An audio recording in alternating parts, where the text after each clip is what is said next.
warahmatullahi wabarakatuh. Yang terhormat para dosen penguji LPTK Universitas Islam Negeri Sultan Syarif Qasim. Perkenalkan, nama saya Ma'ruf Mahfudin, Sarjana Hukum Islam dari MTS Ilmu Samratul Huda, Tergodawi Kudus. Saya sebagai mahasiswa Universitas Islam Sultan Syarif Qasim dengan NIM 42511511193 program studi fikih yang pada hari ini Kamis 9 Oktober 2025 akan melaksanakan praktik pembelajaran dengan materi Toharoh, Najis, dan Hadas. Assalamualaikum warahmatullahi wabarakatuh. Waalaikumsalam warahmatullahi wabarakatuh. Selamat pagi anak-anak. Pagi. Sehat semua? Sehat. Oke, alhamdulillah. Pagi ini untuk memulai kegiatan pembelajaran hari ini, mari kita berdoa dulu. Silakan ketua dipimpin. Siap, baik. Berdoa, mulai. Bismillahirrahmanirrahim.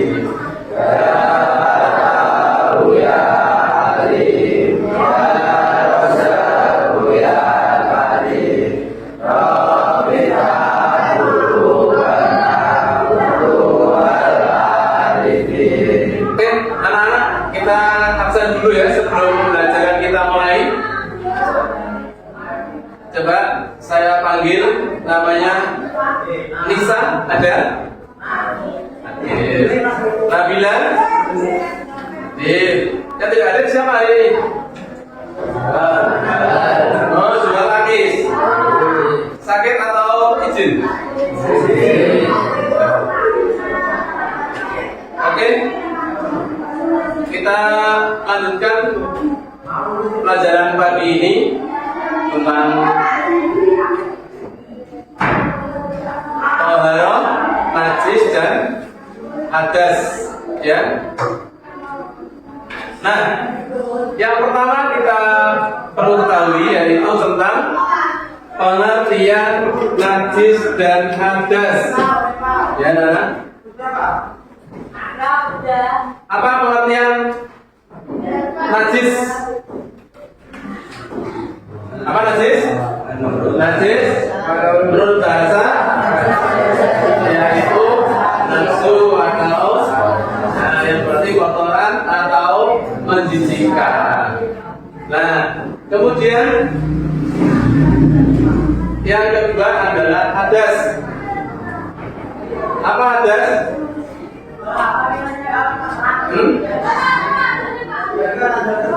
Oke, kita tentang najis dulu. Nah, tidak bersih atau tidak suci, baik bersifat hisiah maupun ma'nawiyah. Apa hisiah? Lahir, ria, nyata, bisa kelihatan, tampak, ya. Kemudian kalau ma'nawiyah adalah najis yang menodai akidah sehingga tidak dapat dilihat atau diraba, sehingga apa? Seperti apa? Kufur dan syirik. Nah, kemudian menurut istilah najis bisa diartikan suatu benda yang mengotori. Nah, oleh karena itu seseorang yang terkena najis harus membersihkannya. Kemudian menurut ilmu fikih merupakan benda yang haram disentuh secara mutlak. Ya. Kemudian dasar hukumnya apa? Mempelajari tentang hadis apa? Hadas dan najis ini.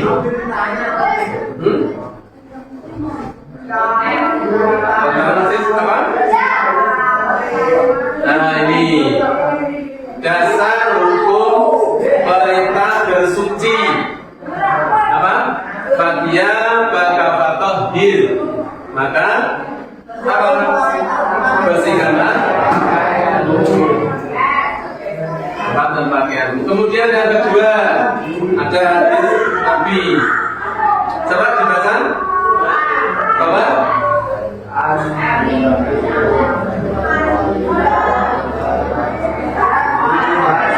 Artinya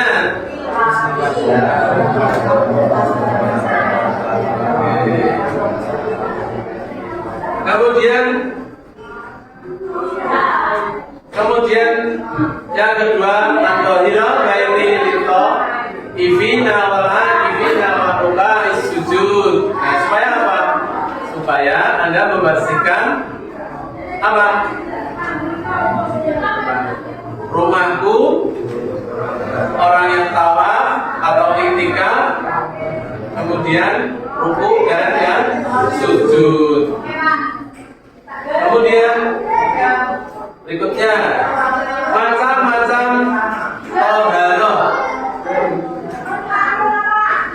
Berikutnya adalah macam-macam najis dan tata cara toharoh. Nah, macam-macam najis itu ada beberapa macam.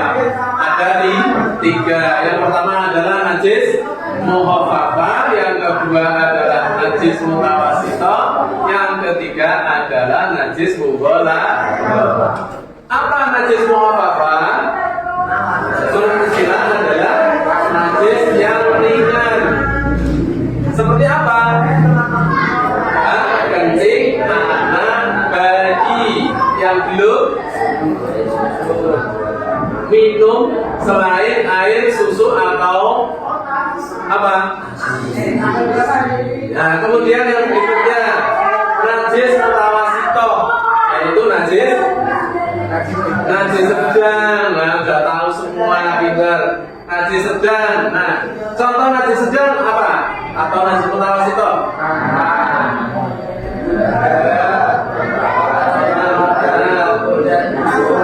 Nah, ini merupakan kotoran ringan. Kemudian yang ketiga adalah najis mutawasito, yang juga terbagi menjadi 2. Maksudnya ini najis mutawasito juga dibagi menjadi 2 jenis, yaitu najis ainiyah, najis hukmiyah. Yang ketiga adalah najis mughalladhah atau najis yang sangat besar. Nah,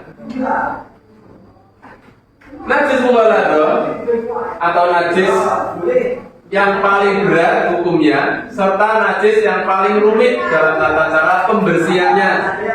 Nah, karena apa? Harus mensucikan dengan air, harus dengan debu. Sebanyak berapa kali? 7 kali. Nah, gimana cara pembersihannya? Harus hati-hati. Nah, contohnya apa? Najis mughalladhah tadi dijilat atau terkena air liur anjing atau babi. Kemudian apa? Cara membasuhnya diapakan? Dibasuh menggunakan air dicampur dengan debu atau tanah. Selanjutnya dibasuh, dialiri kembali, disiram, digebyur. Sehingga apa? Sehingga menjadi suci. Nah, itu yang perlu Anda pahami, 3 macam jenis najis yang perlu Anda pahami. Dari penjelasan tadi, apakah ada yang mau bertanya? Tidak? Berarti sudah paham semua ya? Oke, silakan. Untuk kegiatan kali ini adalah diskusi. Nanti anak-anak saya kasih lembar kerja supaya dikerjakan bersama kelompok. Silakan membentuk kelompok sejumlah 4 putri, jadi 1 kelompok saja, putra 3 kelompok. Silakan membuat kelompok. Nah, perhatikan anak-anak semua. Kita coba untuk studi kasus di lingkungan kita dalam sehari-hari, ya, kaitannya dengan tentang najis dan atas atau bagaimana cara membersihkannya. Coba Anda lihat di situ lembar kerja yang sudah saya berikan. Yang pertama Anda harus tahu, yang pertama adalah kasus-kasus yang terjadi di lingkungan kita, ya. Seperti setiap hari kadang kita terkena kotoran ayam atau terkena kotoran kambing dan sebagainya, ya. Kemudian nanti diskusikan bersama teman-teman. Di situ sudah ada apa? Sudah ada lembar jawabnya. Nanti silakan Anda jawab di situ. Kemudian tuliskan jawaban pada kolom yang tersedia, ya, dari hasil diskusi atau jawaban atas masalah yang terjadi. Kemudian Anda jawab dengan baik, ya. Kemudian lihat kasus yang pertama. Setiap hari kita mesti mengalami kasus seperti itu. Nanti ini kelompok 1, kelompok 2, kelompok 3, kelompok 4, ya. Kelompok 1, kelompok 2, 3, kelompok 4, ya. Oke. Nah, kasus yang pertama, Ahmad sedang bermain bola di halaman sekolah. Tanpa sengaja pakaiannya terkena cipratan kotoran ayam. Nah, bila kemudian pas pada saatnya waktu zuhur, berarti siap-siap untuk melaksanakan sholat, ya. Dan ia ingin sholat berjamaah di musola. Nah, pertanyaannya untuk kelompok 1, perhatikan apa status pakaian Ahmad setelah terkena cipratan kotoran ayam. Ya, ya nanti itu didiskusikan, nanti itu dijawab di sini, ya, lembar kerja ini. Oke. Nah, kemudian yang kedua, apakah yang harus Ahmad lakukan agar bisa melaksanakan sholat dengan sah? Yang ketiga, disimak itu sholatnya sampai. Ketiga, bagaimana cara mensucikan pakaian yang terkena najis, ya. Kemudian kasus yang kedua untuk kelompok 2, silakan nanti didiskusikan, ya, diskusikan. Kasus yang kedua, ini kasus yang ketiga, dan ini kasus yang keempat. Silakan ada diskusi bersama-sama temannya.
Sudah selesai semua, ya?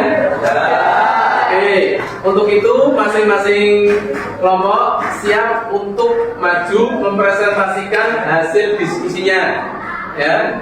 Tadi kelompok 1, kelompok 2, kelompok 3, dan kelompok 4. Nanti masing-masing kelompok maju dan nanti bisa mempresentasikan bergantian. Artinya apa? Semua anggota kelompok ini bisa membacakan hasil diskusinya, ya. Oke, silakan kelompok 1 maju.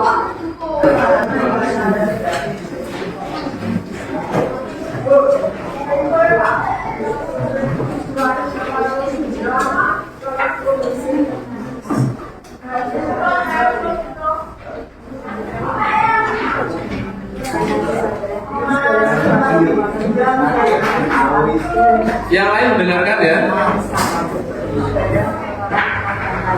Ya. Yang kedua,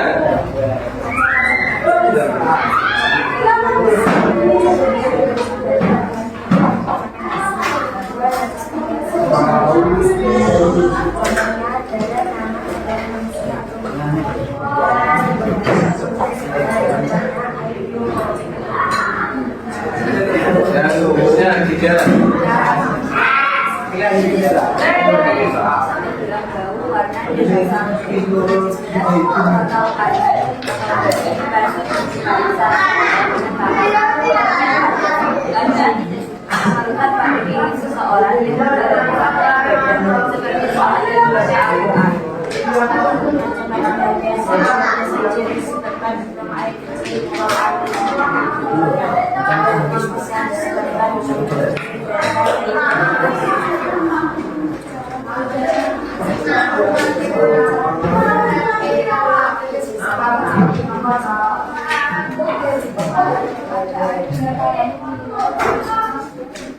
Oke, sudah dipresentasikan semua hasilnya luar biasa. Kasih aplaus semua untuk kelompok 1. Luar biasa. Oke, silakan untuk berikutnya. Ada pertanyaan untuk kelompok lain? Ada yang mau menyangkal dari hasil diskusi kelompok 1? Sanggahan atau tanggapan? Tidak ada? Oke, 2, silakan masuk dulu.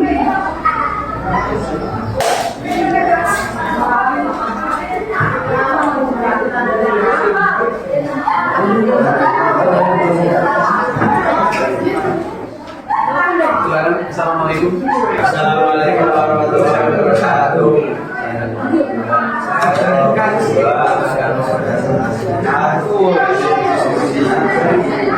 Oke, silakan dibacakan hasil diskusinya.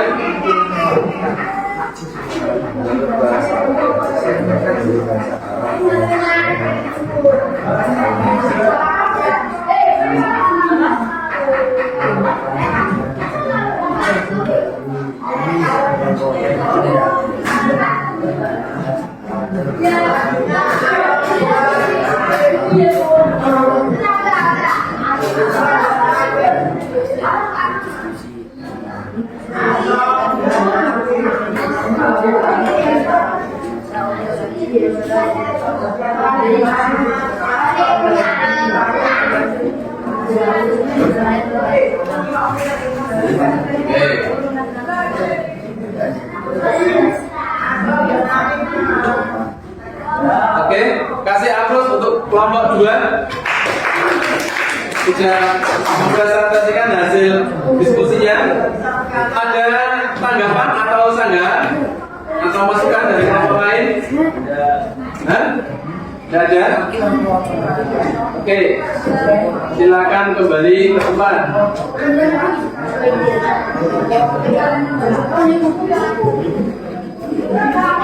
Ayo berikutnya kelompok 3, silakan maju.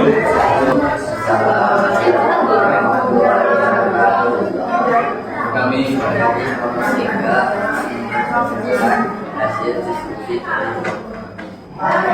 silakan dibacakan hasil diskusinya. Nomor 1, hasil diskusinya bagaimana?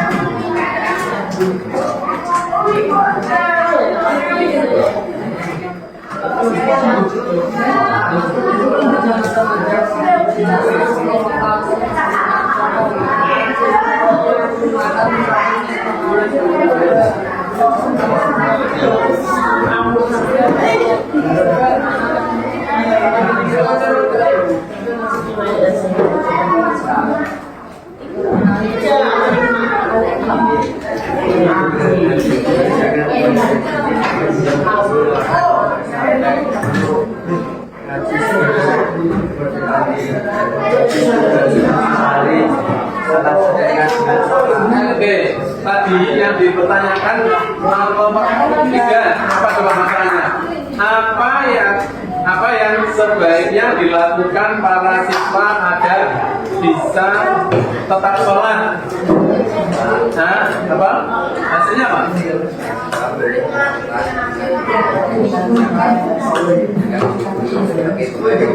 Oke, terus berikutnya jawabannya juga hasilnya. Oke,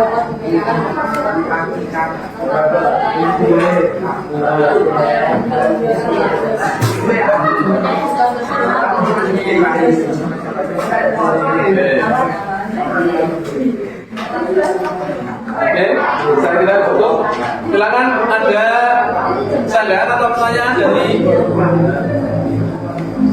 kelompok lain? Sudah benar? Oke, dari tadi apa yang sebaiknya dilakukan para siswa agar bisa tetap sholat? Nah, caranya apa?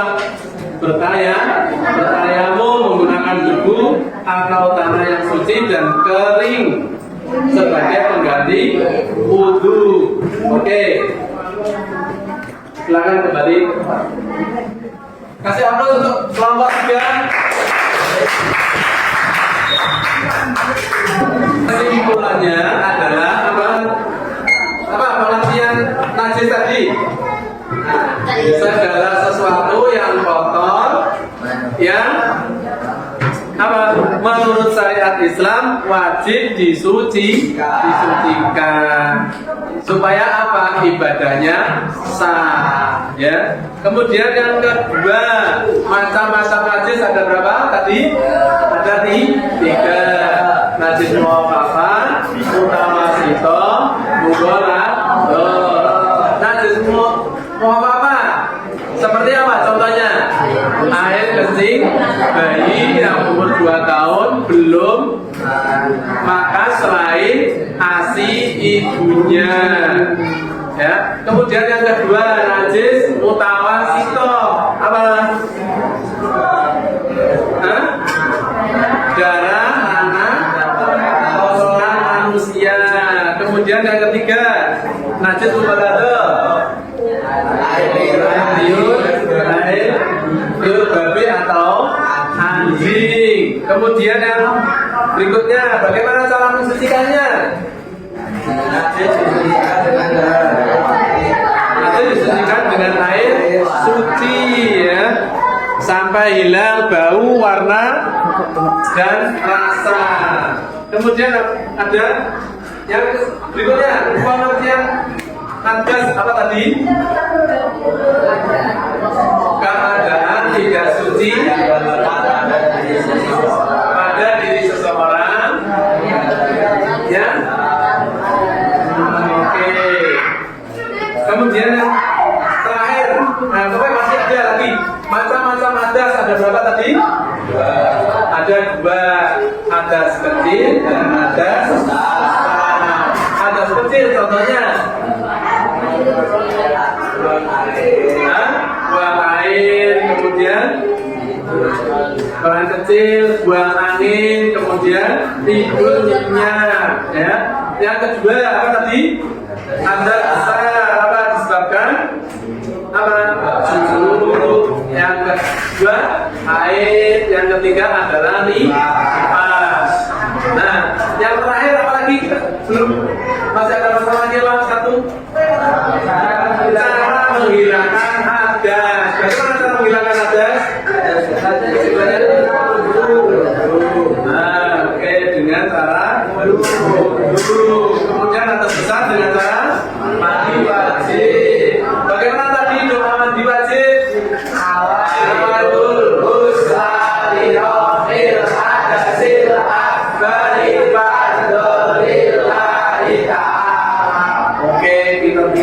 Luar biasa.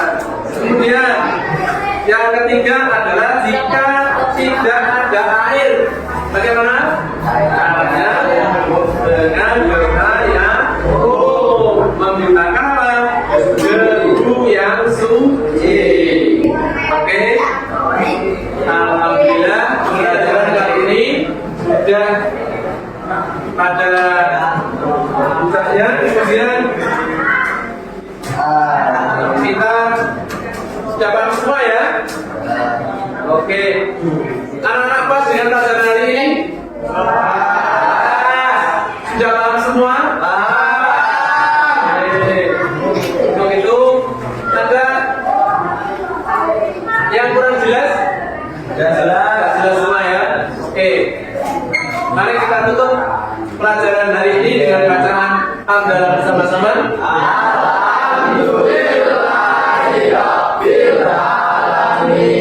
Terima kasih atas perhatiannya. Saya akhiri. Wabillahi taufiq wal hidayah. Assalamualaikum warahmatullahi wabarakatuh.